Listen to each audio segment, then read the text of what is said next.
Hmm.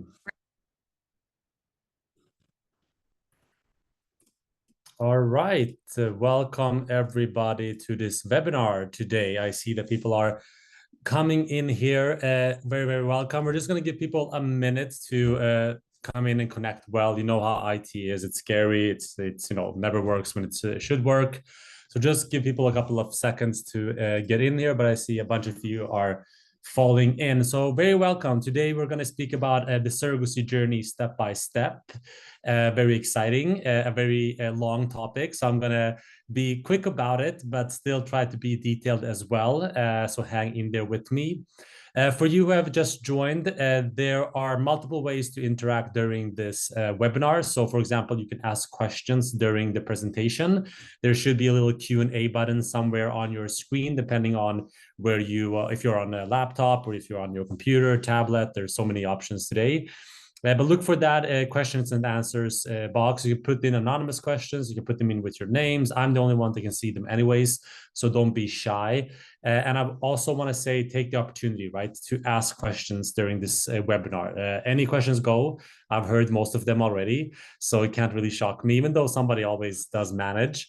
And we already have the first question. Can we get the recording? Yes, there will be a recording will be sent out as well.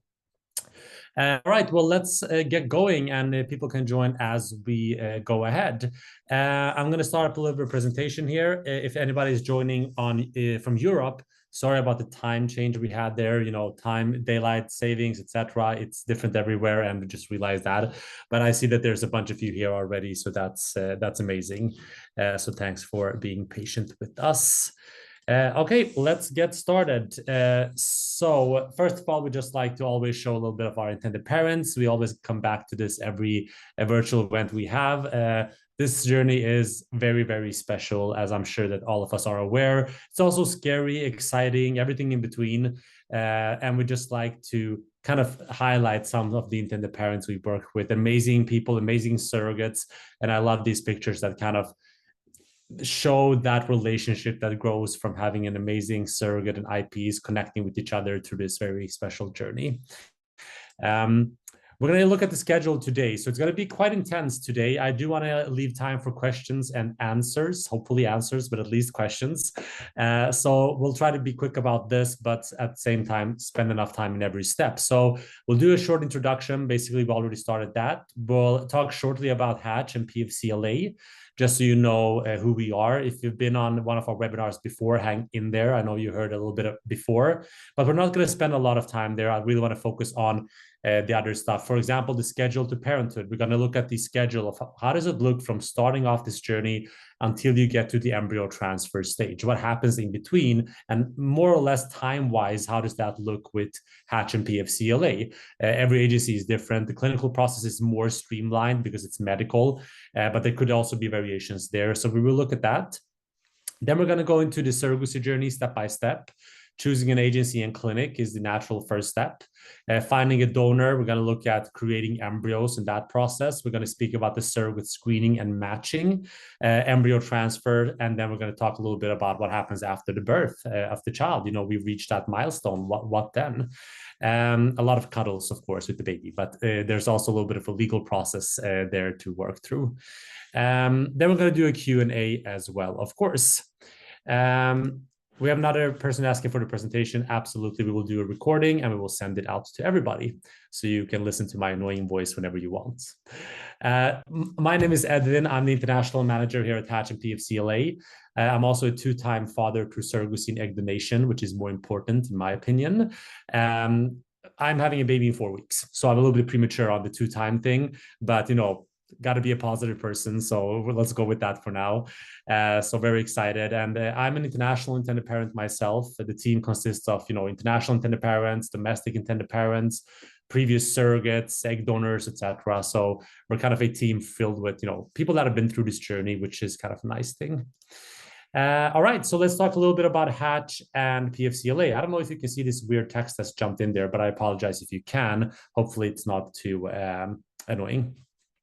All right, so this is who we are. So we are basically Hatch, which is our agency. We've been around for 33 years doing egg donation and surrogacy. We're actually the first donor agency in the US. So we're the longest established family planning agency in the US, which is very cool. I was 1 year old when this agency was created, so it never stops to baffle me. We do everything non-medical on that side. So finding donors and surrogates, of course, we do with our third-party attorneys. We work through the legal parts. We make sure we take care of the insurance part as well and all the coordination. There's a lot of people involved in the journey of this caliber, and there's a lot of coordination necessary, but we navigate through that as well. We're very, very lucky at Hatch because we do also have our own in-house IVF clinic. Pacific Fertility Center is our IVF clinic. So a lot of the Hatch team sit in with the PFCLA team, which is great for relationship building, communication. People always ask me, can we work with another clinic? Absolutely. You can work with just Hatch, you can work with just PFCLA, but we do love having this in-house because there's a couple of things like coordination, financial transparency, and also medical oversight that kind of heightens with this program. So that's something that we can speak more about in a consultation, but this is our basic setup. And PFCLA has been around for 30 years as well, long-term partners before we became the same. Okay, a little bit about Hatch quickly. We talked about the numbers of years of experience. We work with amazing intended parents domestically, of course, in the US, but also internationally. So far, 52 countries and counting, which is amazing. We do have the largest egg donor database in the US for the ones of you looking for an egg donor. Success rate wise, when we look at the donor surrogacy cycle, we have a 99.5% success rate. Love to dive deeper inside of those numbers with you in the consultation. I think, numbers always just kind of on a first glance, it doesn't tell you much. So I'd love to dive deeper with that. 8,000 journeys completed, and we have amazing surrogacy candidates here. And we have an amazing physician oversight over that process because we do have our own clinic, which is great. The doctors used to that high regulation, that environment, and we really thrive off of that. So making sure that we put medical in the forefront and we accept amazing surrogates, that's what we're all about.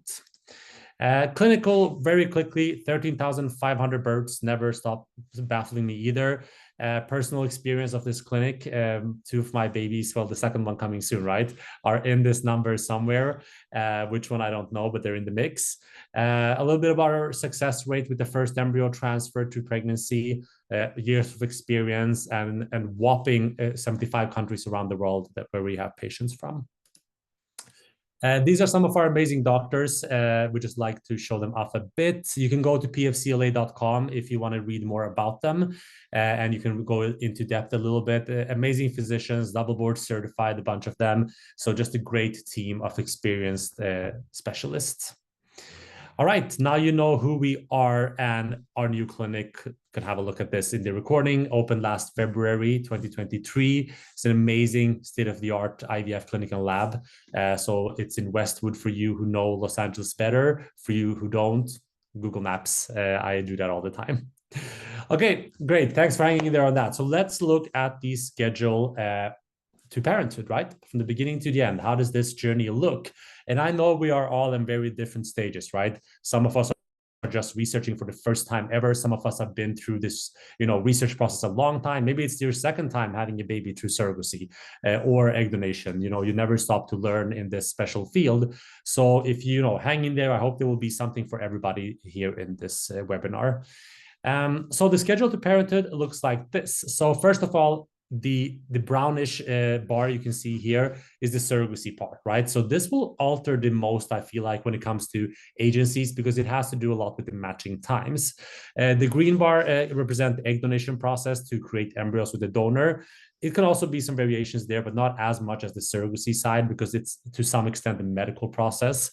And then the gray bar here represents the clinical portion. So what you do is some people start off with egg donation first to create embryos, and then after they get on the match list. And some people get on the match list and they create embryos at the same time.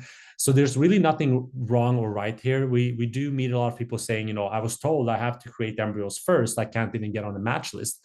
With some agencies, you can't, but with a lot of agencies, you can get on the match list at the same time as you're creating embryos, even though they might have a requirement of, having to have embryos ready before the official match. You can still get on the match list. So for people that are very time sensitive, it's recommended to do so, because you don't want to spend months creating embryos, and when you do have embryos, you're getting on a match list and waiting months more for a surrogate match. So that's something you can keep in mind depending on your timeline, what kind of rush you are in. It also has to do with finances, financially affording the journey. Sometimes it's easier to start with the egg donation process, get back to surrogacy later, but it all depends on those two factors, basically.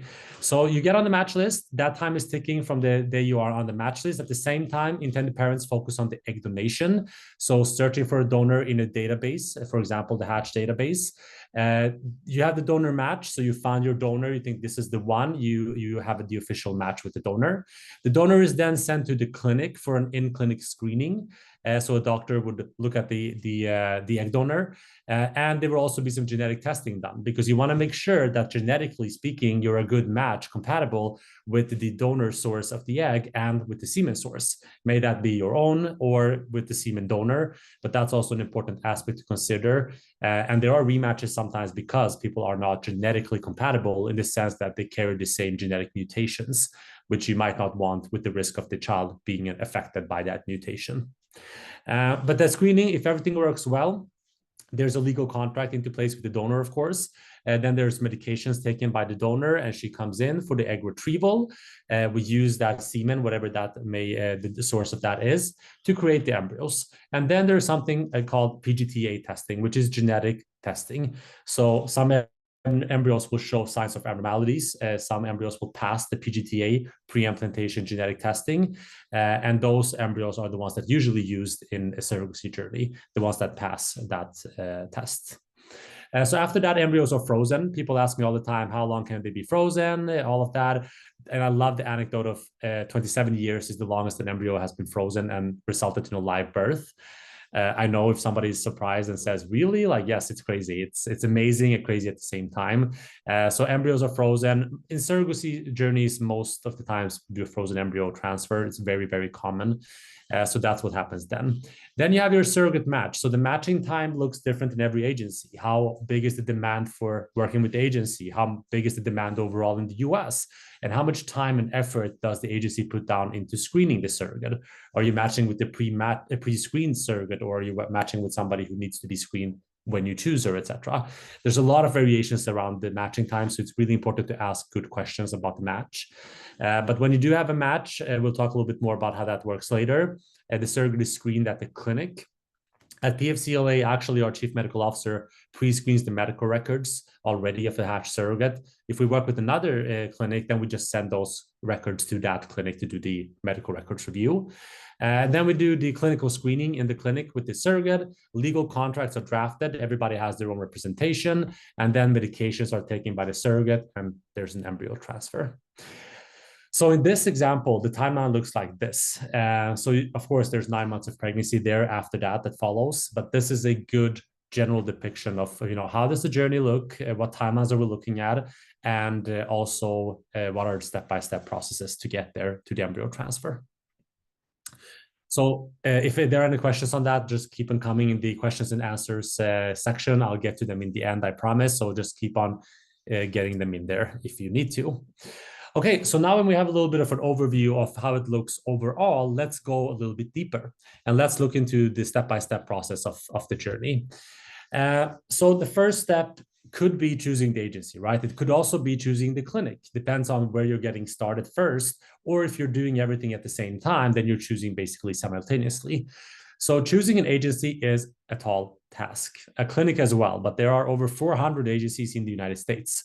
So there's a lot of research to be done on finding a great agency, experience, reputation, reasonable matching time with your timeline, financial, what kind of security do you get for what kind of fee, etc. So it's a really a lot of research involved in finding the right agency. But a couple of key factors is that you want your agency to be reputable, of course. And there should be kind of intended parent experience of that journey, reviews maybe. There should should be something that tells you that this agency is active, has a great reputation, is reputable, and is kind of known maybe between attorneys or a psychologist or wherever you're going to turn to IVF clinics, that's actually an agency that has that presence in the field. Ethical, I think that speaks to itself, that we are involving other human beings in this process. It's very important to do that in the best possible ethical way, working with, surrogates with great humanitarian motivation, taking care of them, doing, in our opinion at Hatch, we do surrogacy for medical reasons. There has to be a medical necessity, for example, not being able to have a child by yourselves, not being able to carry high risk pregnancies, deliveries, IVF attempts, several ones with no success, etc., etc. The list can be long, but this is also part, in our opinion, of being an ethical agency. Experienced, of course. I mean, during a surrogacy journey, some journeys are super smooth. There might be challenges on the road, and your agency has to be able to handle those challenges. So that is very important to have an agency that is experienced, that has seen different scenarios and can handle that and take you through that to get you to the end goal of having a little baby. Okay, so that's a little bit about choosing the agency. Obviously, there's so much more, like I said, financial packages, safety, what happens if X and Y and Z happen. So there's a lot of things to consider, but these are some of the kind of key factors to think about when you speak to an agency. At the same time, or whenever you do this, you should choose a clinic, right? Especially if you're looking at egg donation, like you have to have a clinic be a patient for them to be able to match you with the donor and send the records of the donor to the doctor. So it's important to not, find that perfect donor match and say, oh, I don't have a clinic yet, because if that donor might be gone, they don't stick around forever. So it's important to keep this in timely process. So what do you look at in the clinic? Number of years, right? Experience, number of cycles, number of physicians. Do you have a doctor that you have access to? Do you have a dedicated doctor? That might sound a little bit weird in someone's mind, but it's very important to make sure that your doctor is accessible to you. Do you have the phone number? Do you have the email? Can you ask questions? Will your doctor be the one doing the egg retrieval, the screenings of the donor and surrogate, the embryo transfer? All of these steps are very important, and it's not always the case that the doctor you speak to initially will be the one doing that. We find that to be very important. So all of our physicians do the actual step-by-step process, all of the work. The doctor you can consult with PFCLA will be the doctor that's going to carry out the work. So that's very important for us. Lab, also very important. Sometimes we focus a lot on the physicians, which we should, of course, they're very important, but the lab is also crucial in your journey. Embryo creation, all of that will be done by the lab. So it's also important to understand the lab and how it operates, what capacity it has. So that's also something you can kind of consider in choosing a clinic. Success rates are great and tough. They're great because they give you an indication of what the clinic or agency can do, but at the same time the data can be a bit misleading because it comes down to how is it reported, what kind of patients are behind that data, what kind of patients and clients and cases does the clinic take on when it comes to treating women in their 40s, for example, versus treating women in their 30s. So there's a lot of different variations. So it's a good kind of indicator, but it shouldn't always be taken as like the decision-making process or like the factor. But it is a good way to kind of look into it deeper. All right, so you have your agency, you have your clinic, right? So if you're doing egg donation, you also have to find your egg donor. So finding an egg donor, where do you look? There are many databases in the United States to look for a donor. There are many agencies that offer egg donation. Some of the donor agencies or clinics, because some clinics also have donors in-house, they will say you have to work with our donors or else we can't do this or that process, or it's going to cost you more if you don't do that.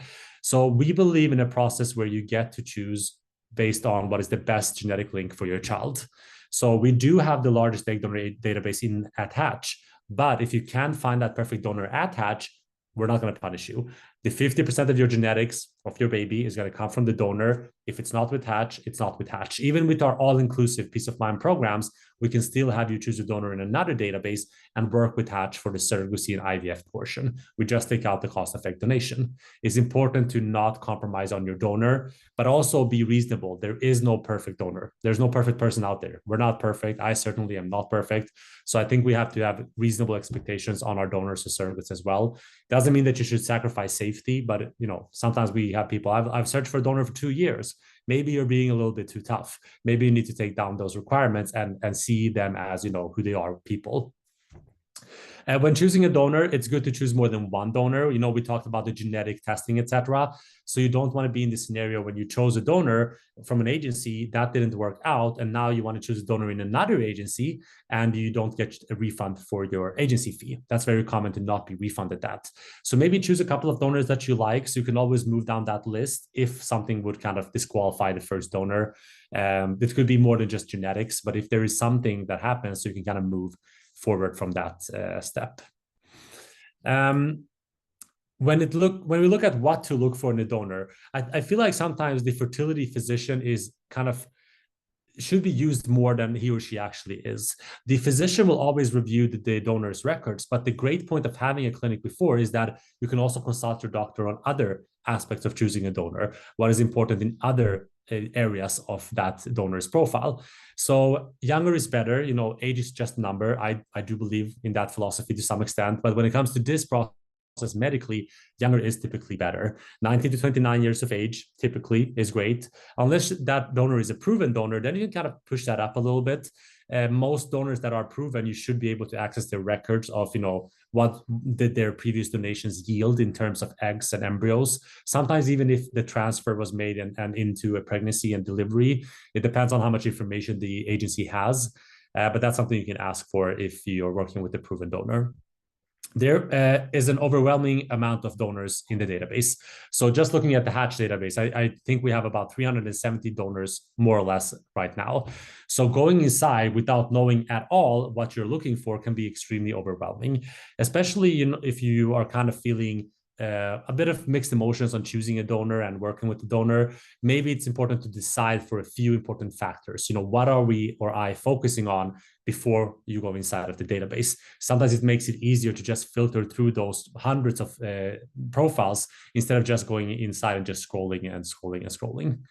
Then people ask us about frozen eggs. Could be a great option for you. It all depends on the scenario. In Hatch, we only do fresh egg retrievals.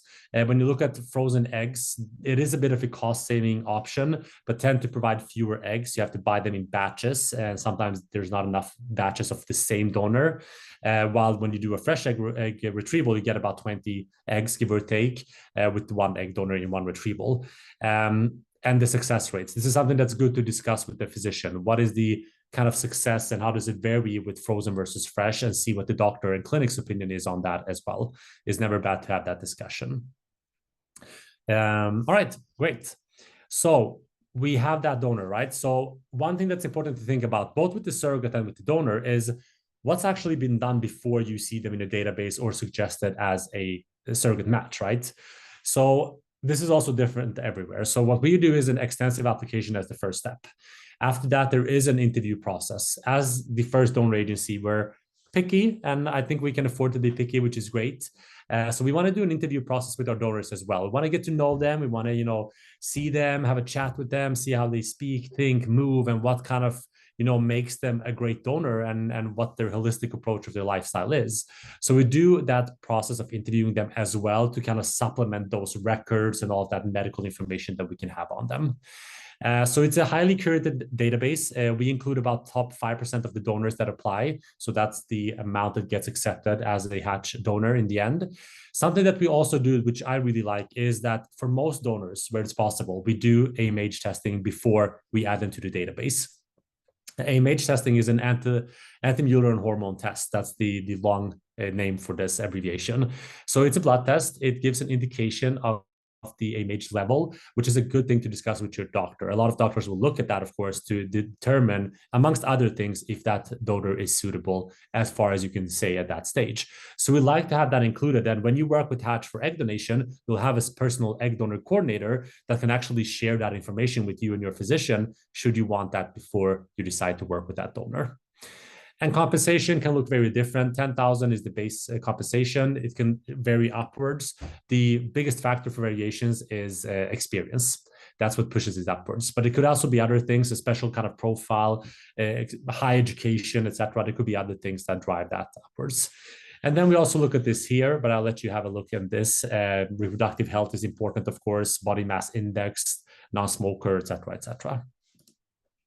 Great. So you have that donor now. That's done. You have your agency clinic. You have a donor. Now we're creating embryos For those using your own semen, test your semen. You can do that very easily anywhere, basically, well, at the clinic or hospital, but in most countries and places. So test your semen. Doctors can always look at that and say, yep, good enough for IVF, let's do it. Or if there's anything that's kind of not great, see how you can improve on that. So there is an ovarian stimulation for the donor or the person that's going to create eggs if you're using, your own eggs. So stimulation by medications. During that process, there's some monitoring. At the right time in that monitoring medications cycle, there's an egg retrieval where the doctor basically uses a little suction tool to suck out the eggs from the follicles. Those are then fertilized with the semen source. It is possible to use two sperm sources. For gay couples, usually asking me if, can we split the eggs 50-50 and fertilize 50% each?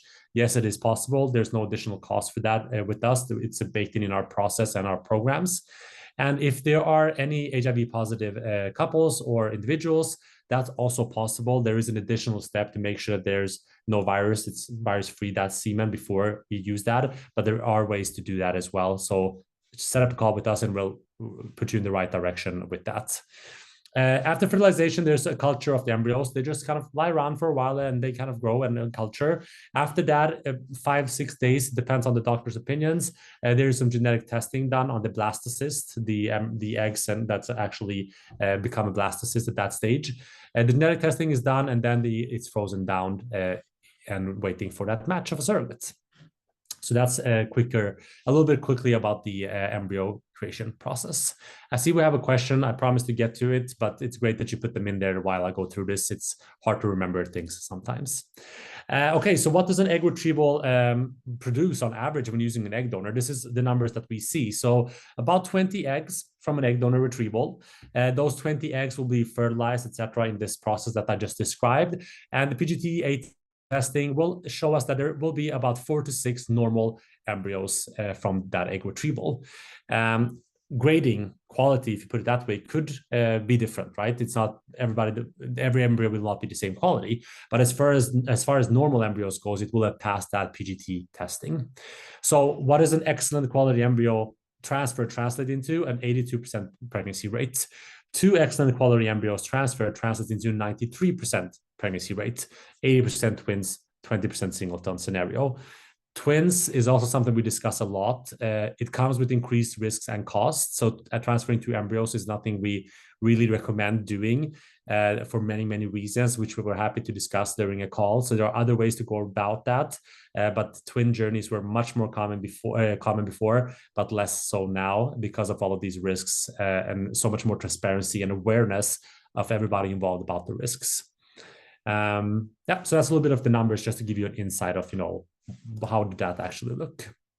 Okay, so you have embryos, meaning that you're ready for the surrogate match. Something that's very important, but sometimes overlooked, is how important it is to have a greatly screened surrogate, a pre-screened surrogate that's passed through all of the steps of the screening before being presented to intended parents. Not presented while we're screening them, not presented with like the hopes of she will pass the next steps. A pre-screened surrogate is a great, great way to know that you're gonna hopefully have a great journey ahead of you. So the screening varies from agency to agency. There's no perfect way to do it. We think we have a great structure, but it doesn't mean that the next agency you speak to is gonna have the same structure. How do agencies get surrogates? Referrals from previous surrogates that's in that agency, if they've had a great experience, is very common. Online advertising, of course, it's 2024. It's like, online is all the buzz. And then other methods, events, different areas in the US we go to, and we speak about the surrogacy experience to potential surrogates. But surrogacy is really based on trust and giving. So we really want to understand a surrogate candidate's history, very important. Just general history, but also pregnancy and delivery history. And we also want the motivation to be humanitarian. How do we know that? There are ways. You look through a surrogate's financial situation. You don't want her to be dependent on state aid, food stamps, etc., etc. There are requirements for not being dependent on that compensation at some agencies like Hatch, because we want the motivation to be humanitarian, to give that experience of doing this for the right reasons. This is not guaranteed in everywhere, but this is something you have to look for in your screening as an agency. So we begin with the big application process. After that, it follows with a couple of interviews, usually about 6 to 8 interviews, depending on if the surrogate has a partner as well. We need to do the partner interview, etc. But out there. After the interview process, we also want to make sure we do all the same background checks on any adults in the household. So it's not only the surrogate, also any other adults in the household. Just for that, being in the vicinity of the pregnancy, making sure nobody's adding pressure on, going through with surrogacy. So we do look at a holistic approach of the household. Virtual home tour is also a great way to get a little bit of insight. And then we also make sure we educate the surrogates a lot on the process because, intended parents are lucky to get a lot of information usually, but sometimes there's a lack of education on the surrogacy side. So we don't want to, have surrogates be surprised by what the journey entails later. So we make sure we educate them a lot about the steps, medications that we'll be taking, all of those crucial moments where she will maybe be away from her family or take time away from work, just so she does understand the commitment and is ready for that and not surprised. And then we speak to intended parents and surrogates about what do you want in a surrogate journey. So you're all aware of that. The lights go out every time I do this. Okay. So medical journals, medical history, right? We're looking for uncomplicated pregnancies and deliveries in the history of a surrogate. So everyone has to have a minimum one live birth of a child they're raising today. So they have a family, they are mothers, but also that we can have that information. And we request that directly from medical providers. And then it's reviewed by our chief medical officer, Dr. Shahakian, who has 30 years of experience in this field of IVF and surrogacy and egg donation. Then we do background checks on everybody, like I said. And something I love to shock people with is that, yes, we will do a background check on intended parents as well. Most of them make it through that. So we will just want to make sure the surrogates are safe, have a great, safe journey. It's equally important for everybody's benefit. And then everybody does a psychological evaluation with a third-party mental health professional. And third party is great. You want to keep some of those things kind of separated. So it's great to have that person doing that. The intended parents will also go through that. So after that is all done, the surrogate is ready. This is the step-by-step process to just give you a little bit of insight of how that looks at hatch. And that's what we will do to make sure that the surrogates are, both for their own sake, that they're ready and safe to be a surrogate, but also, of course, for the intended parents' sake and having a great, successful journey. Okay, so the surrogate is screened. It's time to match, right? So matching times, it depends on the agency. It depends on a lot of factors. That's something you can discuss during a consultation. So for example, here, the formal matching time is currently about 10 months, and it varies between the agency, depending also on your specifications. If you are an intended parent watching, what do you want in a surrogate? Communication, relationship, etc., all makes a difference as well on how that matching time will move. So we heavily involve our match specialists into this process to make sure that they also are a part of letting our intended parents know how could that shift depending on what kind of specifications you put down on the surrogates. So we run a highly curated matching process to understand what are the intended parents looking for on top of those standards that we already have that I just mentioned. So some agencies will use kind of like a first come, first serve process. So the next surrogate in line is matched with the next intended parent in line, which is not a great way to, ensure that people have a great journey. Just like what are the expectations on communication? Legally, some states are better and worse, depending if you're a same-sex couple, if you're a single IP, or if, all of these married, unmarried, etc. So we want to make sure we also look at that legal aspect, but also individual approach. So we do this when somebody's about to match. We look through all of this and we present with them one profile at a time. So we share all the details with our intended parents on the surrogate profile: lost wages, personality, backgrounds, insurance considerations, the state where she lives, logistical factors, how much will she travel, etc. All of this is shared. And then the intended parents gives us the thumbs up or the thumbs down. Most of the times we get a thumbs up. We actually match 9 out of 10 of intended parents with the first profile that we send them. But sometimes it's a thumbs down. And then we got to understand why is that the reason, and to find something that suits the intended parents better. But it's always one profile at a time. And it's one profile at a time for the surrogates as well, which is also important to understand that they get the same kind of starting grounds that any intended parent does.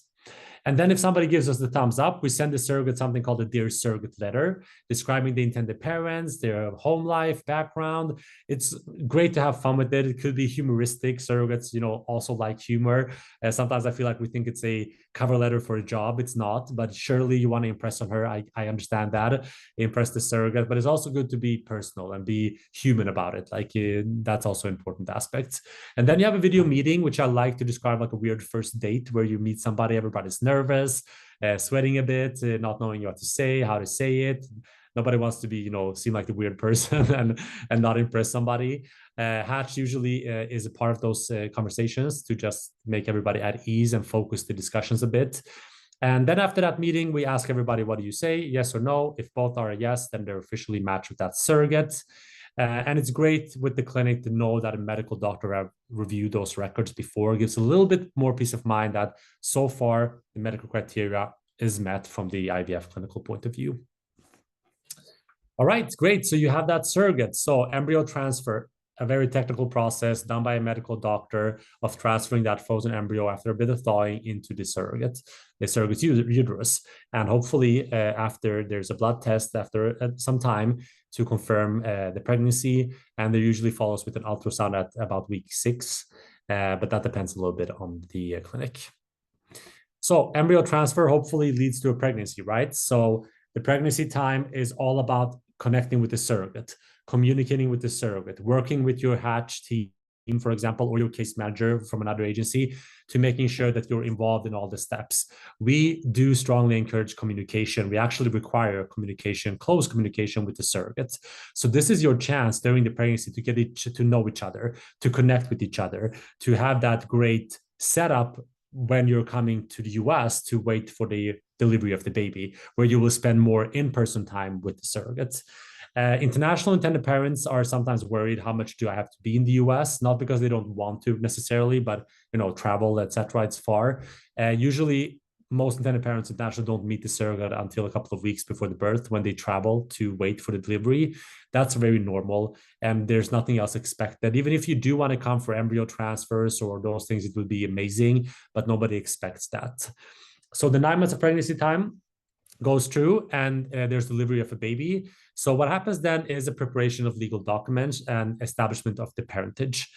So usually that means a court process to finalize the birth certificates and have the right people stated on the birth certificates, which are the intended parents, of course, and the baby. So it's a way to guarantee a safe return home, especially for international intended parents. There might be a couple of additional steps of, connecting with your local consulate or embassy, to applying for US passports directly, and also sometimes just kind of getting a temporary travel documentation from your local embassy and consulate to get you back home. This differs a lot from country to country. If you're a US domestic, it's a bit of a different process to some extent, and it's a quicker process as well to some extent. But for international intended parents, we have expert attorneys we work with that work with many intended parents from around the world. We also have local attorneys we work with in most countries. So I'd love to connect you all with them to learn more about this process. So set up a call and we'll dive deeper into that process. Okay, keeping in touch in the journey is also important. There are some agencies with requirements on this and some don't have that. We think that communication should be at least once a week. During the pregnancy, ideally twice a week. It should be social, so it's not only about the pregnancy. Try to get to know your surrogate, try to share your own interests and hobbies with her, and try to create a friendship in that kind of process. Because surrogates do love hearing about the joy through the journey. They want to feel that you are not only supported but interested and engaged in the journey and with your child, because she is carrying your child. So supporting your surrogate means supporting your baby, and that's really important. And then after the delivery, try to keep in touch afterwards as well. It doesn't always look the same way, but it's good to give it a shot. Some have lifelong friendships. Others just send pictures just from milestones, etc. And in some cases, the communication can ease off a little bit after the first year. There's nothing wrong with that. People are busy. But the key to positive communication is really to have somebody who wants the same level of relationship communication as you. That's why it's important for us as an agency to understand what you want. And this picture is just of our surrogate visiting us in Europe, where we live, after the journey, which was an amazing experience. I'm not going to cry on the webinar, so we'll keep that out of this. But it's a really nice experience. You don't have to do all this, like I mentioned. Like, people have different opinions and emotional capacities to kind of do that, and different ways into this. So it's nothing that you have to do, but if that happens naturally, it's an amazing, wonderful thing. Okay, so I'm going to answer some questions. If you want to meet with us, it's very easy to book a complimentary consultation. It's online, cost-free, and that's a dedicated time to go deeper inside everything we just spoke of and speak more of the program, any questions you might have. What's your specific situation and what do you need? Can we meet those needs? So feel free to schedule that. You can go to hatch.us and fill out the short form. You can just choose if you are interested in egg donation only or egg donation or surrogacy. You can also send an email to me if there's any other questions you have or want to check some things with me. That's okay. You can also scan the QR code below to set up a time. It prompts you to go to a booking calendar, which is very easy to use. You just pick a date and time. It looks at your time zone. It just gives you a good option of times. And if you can't find anything that suits you, like you're like in the weirdest place, removed from everybody else, on an island somewhere, send me an email and we can find a time that suits you. And we will be doing more of these webinars every month. Actually, we do one. So look at events, hatch.us/events. We also do in-person events. DC, Los Angeles, Dublin, Stockholm, London. We got a lot of them lined up.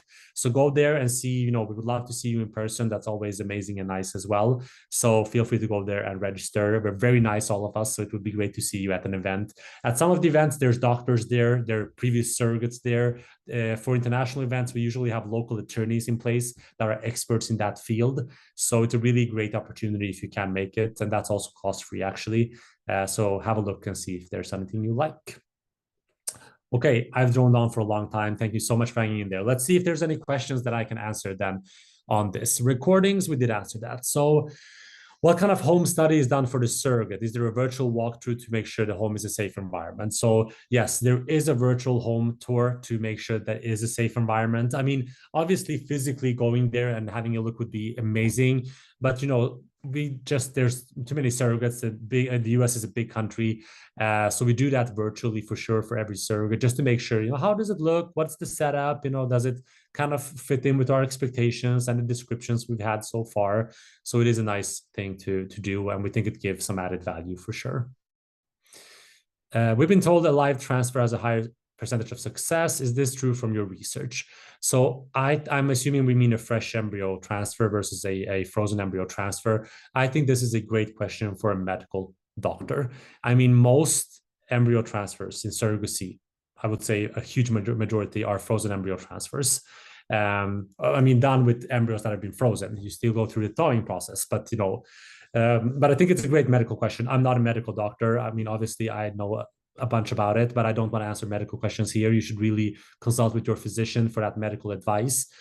So we always offer that consultation here as well. So if you want to do that, set up a call with me. We'll discuss it, and we'll set up a call with the doctor as well. What percentage of surrogates are repeat surrogates? Is there an additional cost of wanting to use a repeat surrogate? What would the advantages being of using a repeat surrogate? So these are really good questions. So experienced surrogates, most surrogates are first-time surrogates. I think that's generally the case in most agencies. It doesn't mean that there are no experienced surrogates. I think just proportion-wise, there are always a bit more of experienced surrogates, first-time surrogates than experienced surrogates. The advantage of an experienced surrogate, it's first of all a personal approach to how you view what is a good surrogate, right?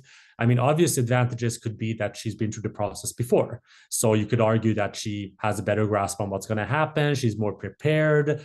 She's maybe less stressed, etc. Those are the things you can hear people say when they think about an experienced surrogate. Personally, I've always worked with first-time surrogates and found that to be a great experience as well. And nobody's born a two-time surrogate or a three-time surrogate, of course. But there could be advantages, but I think it's also personality, right? Like, what is your opinion on that yourself? When it comes to the cost, there usually is a higher cost associated with having an experienced surrogate. It can look very different in different agencies what that is, but usually there is a premium on that experience, and that premium follows every completed journey. So let's say it's 10,000 for each completed journey that will follow through. There's also another important factor, which is where the surrogate is located. Surrogates in California, for example, are usually paid at higher compensation than a surrogate in any other state. So that's also something to keep in mind. When you speak to agencies, ask them, okay, are there any other costs with the surrogate match? What happens if I choose experience, California, any other geographies that they might give a premium compensation for? So those are all really good questions to ask. So surrogates in California, sorry, surrogates are California, located. Okay, surrogates in California versus other areas. California surrogates are harder to come by, for sure. Agencies do usually have them. Depends on how good they are recruiting them. We are a California-based agency. The agency's location exactly doesn't really matter. Like you can have an agency be anywhere as long as they have surrogates anywhere. It doesn't really matter. But we do have a fair share of California surrogates because we've always been in California, both as an agency and clinic. But there is a longer waiting time for California surrogates usually, and the same thing at Hatch. So speaking about matching times, etc., that's something you can also discuss with us, and we give you a good estimate on what do we see for surrogates in any other geography versus in California. How well can I trust the surrogate and background verification? How intense it is? This is actually a great question. I mean, to some extent, which is kind of weird, surrogacy is based on trust and giving, right? So how can I know that the agency will do this and that the agency will do, the surrogate will keep in track with everything? I mean, you can't completely know. A portion of this journey is built on trust. As lunatic as it might seem, that is the case. It doesn't mean that the agency is not going to do their due diligence. It doesn't mean that the surrogate doesn't take it seriously, but to some extent, it is built on trust and giving from both sides. It's a kind of, it goes both ways, right? So this is something that you need to consider. I mean, working with an ethical, experienced, and reputable known agency is obviously going to help. It's going to make that an easier decision for you, I believe, because you can look at the history of the agency. You can speak to people that have been through the journey with the agency. You can read reviews about them. You can go through their process. So another way to do that is to speak to more team members at the agency, ask to speak to the case managing director, ask to speak to this and that person. So it's still based on trust and giving. But if you work with an experienced agency with a good presence that is part of these ethical organizations like SEEDS, ASARM, etc., that is some kind of stamp of quality, and that should ease some of the worst worries about that. But I do understand the question, and honestly, it's trust and giving to some extent as well. But if there's anything we can do to help you get to that point of feeling comfortable, we're obviously going to do everything we can to see how we can get you there. How can I connect with an attorney with working in my country? I am based in Europe. Have a chat with me. Set up a call. We'll have a consultation. We'll speak about where you are, what your situation is, etc. We can go through a little bit just generally about how that looks in your home country. But then I would be happy to connect you to any attorney that you would like.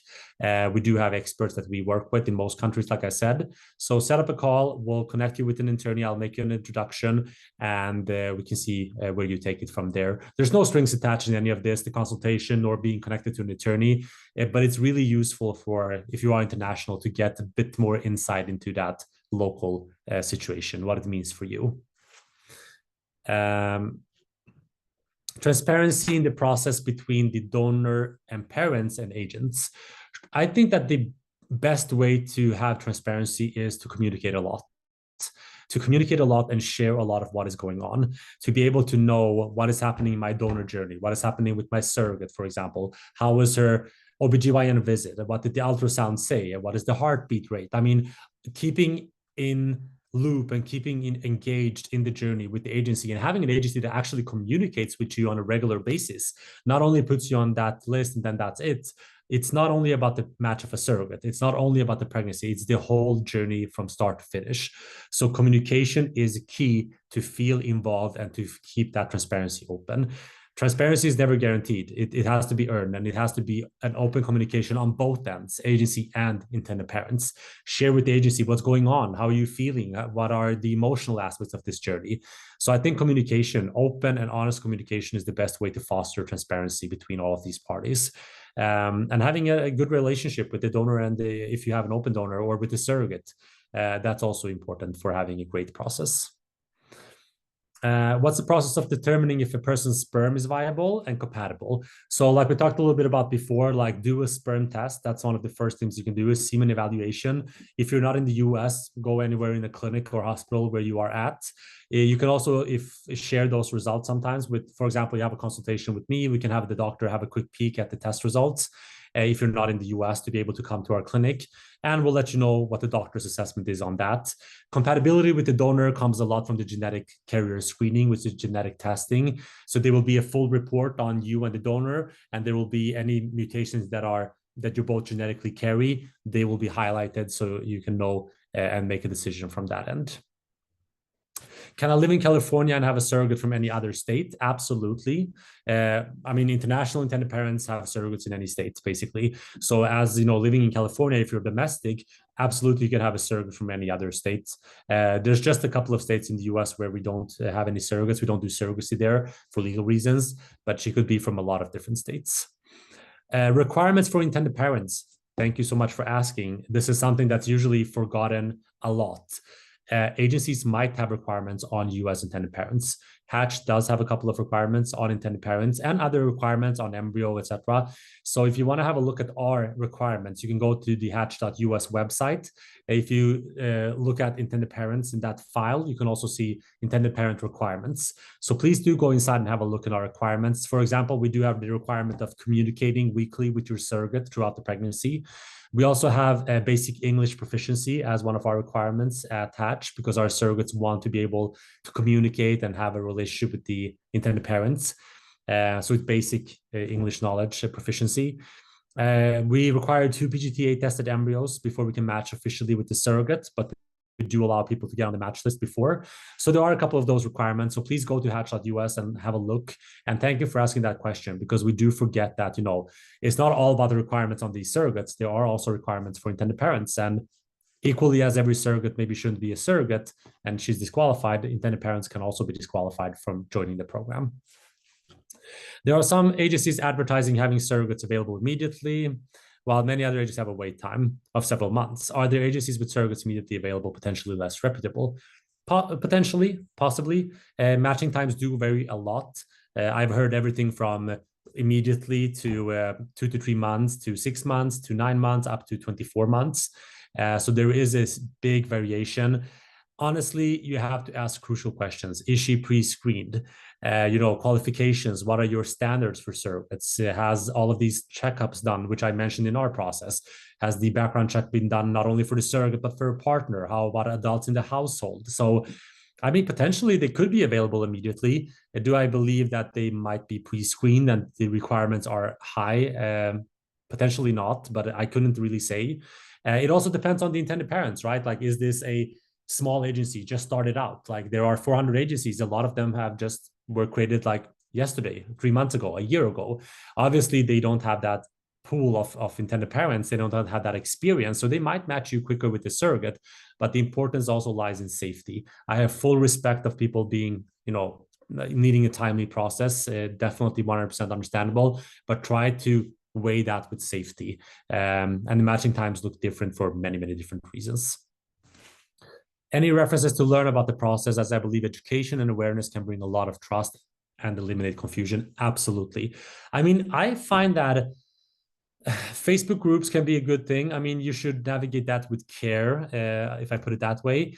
I mean, agency websites are also really great. Like if you go to hatch.us, there are blog articles, there are downloadable resources, there are depictions of the step-by-step process on the website. There are testimonials. There's so much to gather from agency websites. So that's always a good way to start. Just like Google and look around different agencies' website. What do you like? What kind of resources do you kind of feel resonate with what's important for you? So agency websites are good. Agency consultations. I mean, maybe that's not the first thing you should do, but if you feel like, okay, I'm getting, up to speed about the process, I'm getting more educated, let's set up a call with an agency, let me verify information, let me go deeper inside of these aspects. So that's also a great way to do that. Speak to doctors, set up a call with the attorney in the US or local to learn more about that. So take all of the chances you can to learn more. You should learn as much as you can before going into this journey. It's a big investment in time and finances, and you should know as much as you can within reason. You can do a doctorate in egg donation and surrogacy journeys, which would be awesome, actually. But there's a reasonability to it. In the end, you got to take a leap of faith as well. But there's nothing wrong with being educated. And I agree with you that it eliminates confusion and it creates better expectations. You guys are great. You're actually asking amazing questions. I don't see any more questions, actually. So if there are no other questions, I want to thank everybody that joined this webinar. I hope you learned something, all of you. I know we're different levels of knowledge and everything. So thank you so much for taking the time out of your busy days, evenings, and all of that to join us. Keep in touch. Look at the events webpage, and we would love to see you in person at any of our events. That would be amazing to shake your hands and have a drink or a coffee and discuss this further. Thank you so much for joining. If there are no other questions, feel free to jump out of the call. And it's been a pleasure to host you here today. And hopefully we will see each other further down the road.